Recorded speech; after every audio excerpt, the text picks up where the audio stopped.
चलिए जानते हैं आज देश और दुनिया की सिलेक्टेड काम की और महत्वपूर्ण 25 बड़ी खबरों को फटाफट अंदाज में। पर अभी तक आपने इस वीडियो को लाइक नहीं किया है तो लाइक कर दें और इस चैनल को सब्सक्राइब कर दें। आज रामलीला मैदान में होगा दिल्ली सीएम का शपथ ग्रहण समारोह। इसमें मुख्यमंत्री के साथ मंत्रिमंडल के अन्य 6 सदस्य भी लेंगे शपथ। बीजेपी ने शपथ समारोह को लेकर जारी किया पोस्टर, कहा दिल्ली की प्रगति का नया अध्याय शुरू होने जा रहा। समारोह में पीएम मोदी, अमित शाह, जेपी नड्डा, गृह मंत्री राजनाथ सिंह, सीएम योगी समेत कई सेलिब्रिटी भी हुए शामिल। भारत के अंग्रेजी नाम इंडिया को बदलने की मांग, दिल्ली हाईकोर्ट ने केंद्र का जवाब दाखिल करने का समय बढ़ाया। 12 मार्च को होगी अगली सुनवाई।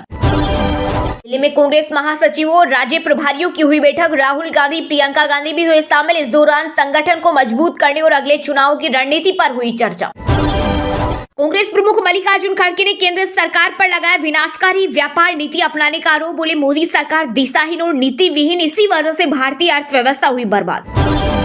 प्रधानमंत्री नरेंद्र मोदी ने ऋषि सुनक से की खास मुलाकात। भारत ब्रिटेन रिश्तों को नई ऊंचाई पर ले जाने की हुई चर्चा।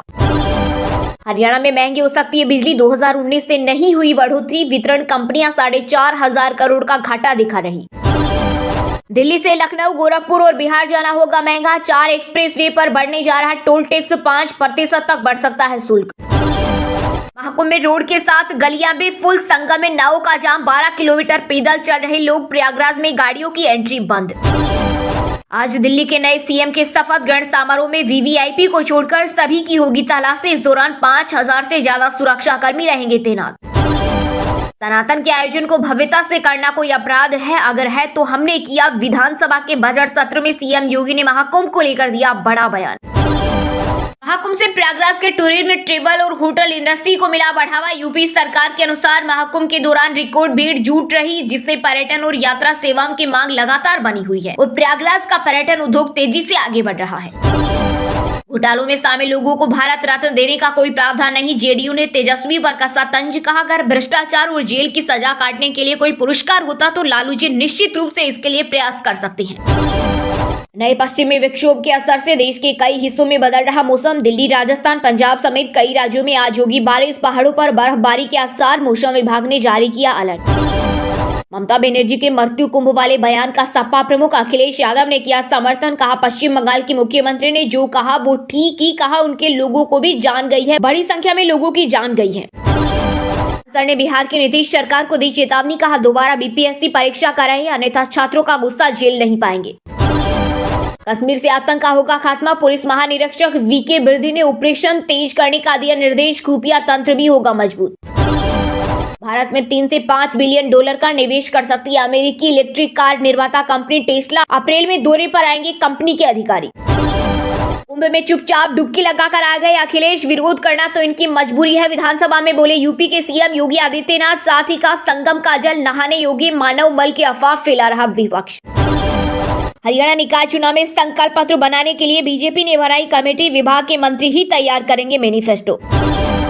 बजट भाषण में दिया कुमारी का शायराना अंदाज। का सबकी फिक्र में खुद को मिटाती हूँ। डोटासरा बोले आपसे नाराज होकर 3 मंत्री चले गए। झारखंड में शुरू हुआ सरकारी नौकरियों का सिलसिला। सीएम हेमंत सोरेन ने 289 अभ्यर्थियों को सौंपे नियुक्ति पत्र। योगी बोले महाकुंभ भगदड़ में 30 की मौत हुई, कई जगह प्रेशर पॉइंट बने, उनमें 7 श्रद्धालुओं की जान गई। विधानसभा में दिया जवाब। मुसेवाला की मां ने बेटों के नाम का टैटू बनवाया। बाजू पर दोनों की डेट ऑफ बर्थ, पैर गुदवाया। पंजाबी सिंगर इस पर गाना गा चुके। मध्य प्रदेश के सीएम मोहन यादव का बड़ा ऐलान। कहा 12वीं में टॉप करने वाले बच्चों को मिलेंगे लैपटॉप। अमेरिका में आईवीएफ तकनीक तक पहुंच होगी आसान। राष्ट्रपति डोनाल्ड ट्रंप ने कार्यकारी आदेश पर किया हस्ताक्षर। चैंपियंस ट्रॉफी से पहले शुभमन गिल ने छीनी बाबर आजम की बादशाहत। ओडीआई में नंबर 1 बल्लेबाज बने प्रिंस। भारतीय कप्तान रोहित शर्मा 761 अंकों के साथ तीसरे स्थान पर। सोना 86,430 के ऑल टाइम हाई पर, कीमत 740 रुपए बढ़ी। इस साल 10,268 रुपए महंगा। वहीं चांदी 967 रुपए बढ़कर 57,000 किलो हुई। मोनालिसा के बाद अब इशिका की बारी। महाकुंभ में वायरल गर्ल की बहन को देख बुराए फैन, बोले परम सुंदरी। टेस्ला की भारत में जल्द एंट्री हो सकती है। आनंद महिंद्रा बोले मार्केट कंपटीशन में हम पहले भी थे, 100 साल बाद भी रहेंगे। बीसीसीआई सिलेक्टर से हो गई बड़ी गलती। दिनेश कार्तिक ने चैंपियंस ट्रॉफी के लिए भारतीय स्क्वाड पर उठाए सवाल। रणवीर इलाहाबादिया पर फूटा महाभारत, फेम एक्टर का गुस्सा, दी धमकी, बोले सिक्योरिटी भी बचा नहीं पाएगी। सनराइजर्स हैदराबाद की टीम आईपीएल 2025 में अपना पहला मुकाबला राजस्थान रॉयल्स के खिलाफ खेलेगी। यह मैच 23 मार्च को हैदराबाद में होगा।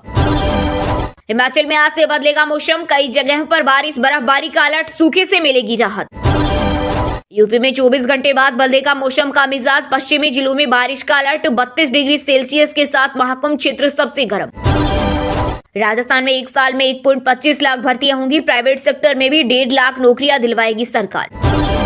कांग्रेस प्रमुख मल्लिकार्जुन खड़गे ने मंगलवार को केंद्र सरकार पर विनाशकारी व्यापार नीति अपनाने का आरोप लगाया। उन्होंने कहा कि सरकार की गलत नीतियों के कारण देश की अर्थव्यवस्था कमजोर हो रही है। मेक इन इंडिया और पीएलआई योजनाएं फेल हो गई है, व्यापार नीति भी खराब है। दरअसल केंद्रीय वित्त मंत्री निर्मला सीतारमण ने सोमवार को कहा था कि भारतीय अर्थव्यवस्था की मजबूती के चलते निवेश पर अच्छा रिटर्न मिल रहा है। इसी पर पलटवार करते हुए खड़गे ने केंद्र सरकार पर निशाना साधा। उन्होंने कहा कि मोदी सरकार दिशाहीन और नीति विहीन है, जिससे भारतीय अर्थव्यवस्था बर्बाद हो गई है। खड़गे ने सोशल मीडिया पर लिखा, 2025 में अब तक भारतीय शेयर बाजार में 45 लाख करोड़ रुपए डूब चुके हैं। निफ्टी 50 की कंपनियों को पिछले 5 सालों में सबसे कम मुनाफा हुआ है। खड़गे ने विदेशी निवेशकों की भारी बिकवाली पर भी चिंता जताई। खड़गे के 2 बड़े बयान, मोदी सरकार का महंगाई बेरोजगारी पर ध्यान नहीं। खड़गे ने कहा कि बेरोजगारी बढ़ रही है, महंगाई से लोगों की बचत खत्म हो रही है, गाँव में मजदूरी नहीं बढ़ी, रुपया लगातार गिर रहा है और तेल गैस की महंगी खरीद से भारत का खर्च बढ़ रहा है। इस पर मोदी सरकार का ध्यान नहीं है। डॉलर के मुकाबले रुपया गिरा। कांग्रेस अध्यक्ष ने रुपए की गिरती कीमत को लेकर कहा कि रुपया अब 87 रुपए प्रति डॉलर पर पहुंच गया, जिससे व्यापार घाटा बढ़ रहा है। बीते 5 साल में भारत का आयात 62% तक बढ़ गया है, जो देश की अर्थव्यवस्था के लिए खतरनाक है। खड़गे ने यह भी बताया कि यूपीए सरकार के 10 साल में निर्यात 549% बढ़ा था, जबकि मोदी सरकार में यह बढ़ोतरी सिर्फ 24.72% रही। उन्होंने आरोप लगाया कि मोदी सरकार ने कॉर्पोरेट टैक्स में 10 लाख करोड़ रुपए की छूट दी, जिससे कंपनियों को फायदा हुआ, लेकिन इससे नौकरियां नहीं बढ़ी बल्कि कम हो